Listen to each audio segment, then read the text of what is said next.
Olá, clã, tudo bem com vocês? Olha só, voltei e antes de mais nada eu quero desejar a vocês um feliz ano novo, que esse ano de 2022 traga muita paz, felicidade, luz, amor, tudo de bom, gente, do fundo do meu coração. Eu estava morrendo de saudade de vocês. Precisei sair um pouco, né, tirar umas férias para descansar e colocar algumas coisas no lugar. Mas estou de volta e eu pretendo ficar aqui, viu?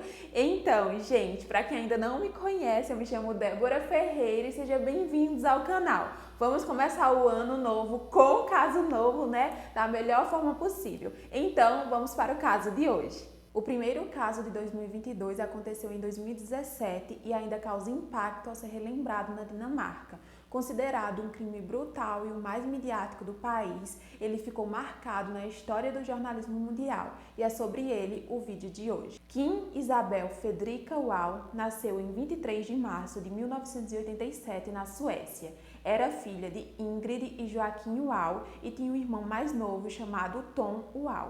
Ela era conhecida por ser uma garota adorável e muito educada, e desde pequena Kim sempre foi muito esforçada e focada em seus objetivos. E assim que terminou os estudos, ela ingressou na faculdade e se formou em jornalismo e relações internacionais pela Universidade de Columbia, nos Estados Unidos. Era conhecida por ser a melhor da classe e conquistou um currículo impecável, se tornando uma grande profissional da área da comunicação. Kim valorizava muito a sua liberdade profissional e por esse motivo ela decidiu que trabalharia de forma autônoma. Ela trabalhava como freelancer para grandes revistas e jornais, escrevendo artigos e fazendo reportagens. Ela viajou o mundo escrevendo artigos e fazendo reportagens sobre gênero, cultura popular, identidade e política externa, que lhe renderam reconhecimento e admiração. Ela teve seus artigos publicados nos jornais The Guardian, New York Times e muitos outros. Ela era conhecida como uma mulher cativante, alegre e extremamente corajosa, que quando se interessava por uma história,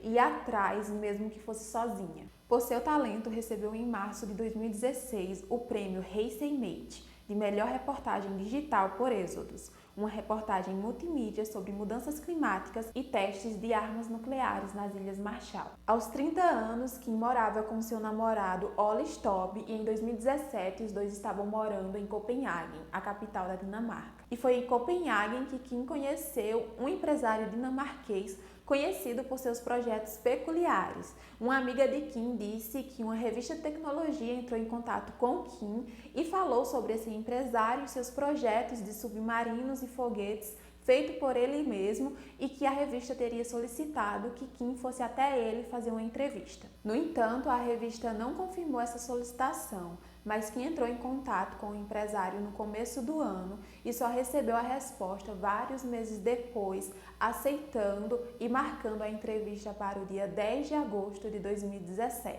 E antes de levar vocês para esse dia, precisamos conhecer o empresário Peter Madsen. Peter Madsen nasceu em 12 de janeiro de 1971 na Dinamarca. É filho de Anne e Carl Madsen e tem 3 irmãos. O pai de Peter era extremamente abusivo, autoritário e violento. E isso fez a mãe de Peter fugir com ele e seus irmãos quando ele tinha 6 anos de idade.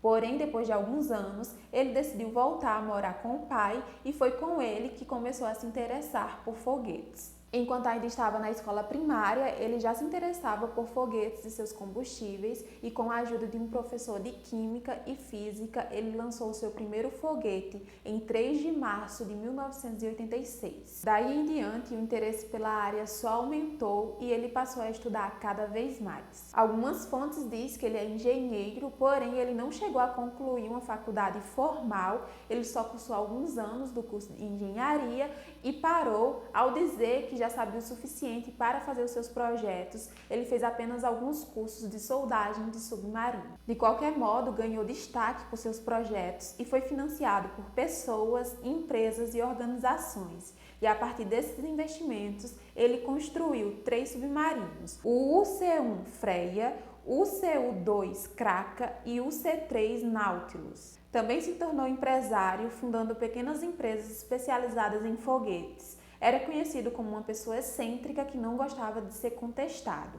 Ele foi casado e divorciado 2 vezes. No dia 10 de agosto, Kim estava dando uma festa de despedida para alguns amigos, porque ela e o namorado iriam se mudar para Pequim, e foi nesse momento que ela recebeu a resposta positiva de Peter a respeito da entrevista. Ele pediu para que ela fosse naquele mesmo dia e que a entrevista seria feita em um dos seus submarinos, o UC-3 Nautilus. Ela esperou essa entrevista por meses e ficou muito feliz quando descobriu que conseguiria. Kim era uma jornalista freelancer e por esse motivo, na maioria das vezes, ela trabalhava sozinha. E não foi diferente nesse dia. Ela embarcou às 7 horas. Essa foto registra o momento em que Kim e Peter entram no submarino para a entrevista. Kim ficou de avisar o namorado assim que a entrevista acabasse para ele buscar ela. Porém, as horas foram passando e nenhuma notícia de Kim foi enviada. Ela não atendia as ligações e não dava nenhuma notícia, até que o seu namorado e familiares acionaram a polícia às 2h30 da madrugada. Até aquele momento, o submarino não tinha voltado ao porto e não recebiam notícias nem de Kim e nem de Peter. Os familiares de Kim ficaram procurando por ela a madrugada inteira e nenhuma notícia, até que na manhã seguinte, por volta de 10h30, o submarino de Peter foi avistado ao passar por um farol entre a Dinamarca e a Suécia. O submarino naufragou logo depois e Peter foi encontrado e resgatado do mar algumas horas mais tarde. Questionado pela polícia de onde estaria Kim, inicialmente ele disse que tinha deixado ela em terra firme na ilha em que ela morava, e disse também que algumas horas depois, naquele mesmo dia, o seu submarino acabou afundando. A polícia achou aquela história muito estranha e o tribunal determinou prisão preventiva por 24 dias pela acusação de homicídio negligente.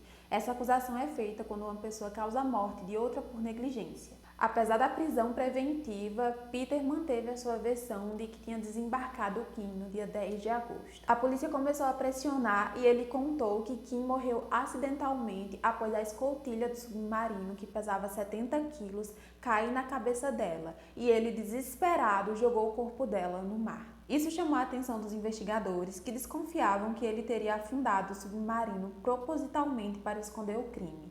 No dia 21 de agosto, 11 dias depois do desaparecimento de Kim, um ciclista que pedalava pela praia encontrou restos de um torso humano, que logo foi identificado como sendo de Kim. No dia 7 de outubro, após várias semanas procurando pelo restante dos restos mortais e outras provas, mergulhadores da Marinha Real Dinamarquesa encontraram a cabeça, os braços e as pernas, junto com as peças de roupa da jornalista e uma faca dentro de sacolas plásticas. Dentro dessas sacolas também tinham pedaços de metais que estavam ali para manter as sacolas no fundo do mar. Foram encontradas também facas e serras que continham DNA de Kim próximo ao local. Depois disso, Peter mudou a sua versão mais uma vez. Ele falou que Kim havia sido morta por envenenamento de monóxido de carbono enquanto ele estava no convés. E quando ele percebeu que aquilo estava acontecendo, ele tentou abrir a escotilha para ajudar Kim, mas não conseguiu. Ele negou inicialmente que tivesse cortado o corpo da jornalista, mas depois admitiu que o desmembrou e jogou as partes no mar para se livrar do corpo. Porém, as versões de Peter foram completamente desmentidas quando a autópsia revelou que não tinha fratura no crânio da vítima, como Peter tinha dito que aconteceu com a escotilha, e não foram encontrados gases nos pulmões dela, desmentindo a sua segunda versão da causa da morte. Na verdade, a autópsia revelou que Kim sofreu mais de 14 golpes de faca na área da pelvis e regiões genitais, e que ela teria sido estuprada ainda em vida. E como não foi possível determinar a causa da morte pelo alto nível de decomposição do corpo, os médicos informaram que os pulmões dela apresentavam lesões semelhantes às causadas por asfixia mecânica, por estrangulamento, e que essa seria a causa da morte mais provável. Ele confessou que desmembrou o corpo, mas que não a matou. No disco rígido do computador de Peter foram encontrados vários vídeos de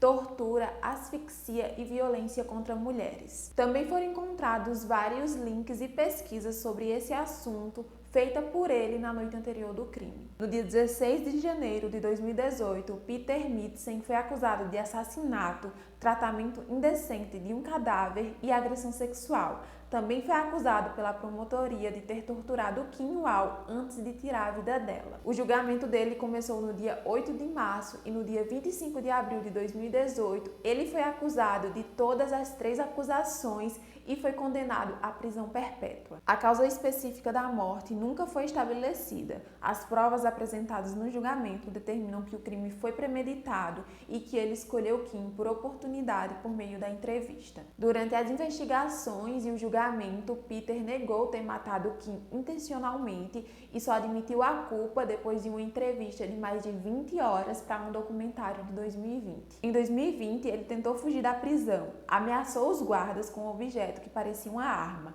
mas foi preso a alguns metros da cadeia. A família dela ficou destruída. Os seus pais disseram em entrevista que a filha sempre foi muito corajosa, enfrentou lugares distantes e perigosos e eles sempre oraram para que ela voltasse em segurança e isso sempre aconteceu. Até o dia 10 de agosto de 2017, o dia em que ela faria uma entrevista sobre um homem aparentemente normal, a poucos quilômetros de casa e tão perto deles. Sua família e amigos pedem: por favor, não se lembrem dela como uma jornalista sueca assassinada que morreu em um caso terrível saído de um drama policial.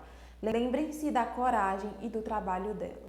Peter Mietzen continua preso até o dia de hoje e eu espero que continue. Então, gente, esse foi o caso de hoje, esse foi o vídeo de hoje. Deixem aqui nos comentários o que vocês acharam do vídeo, do caso, se já conheciam. Eu vou gostar muito de saber a opinião de vocês. Deixem o like se não tiverem deixado no começo do vídeo, tá? Que isso me ajuda muito. E é isso, se inscrevam se vocês não forem inscritos. Fiquem com Deus, se cuidem e até o próximo vídeo. Tchau!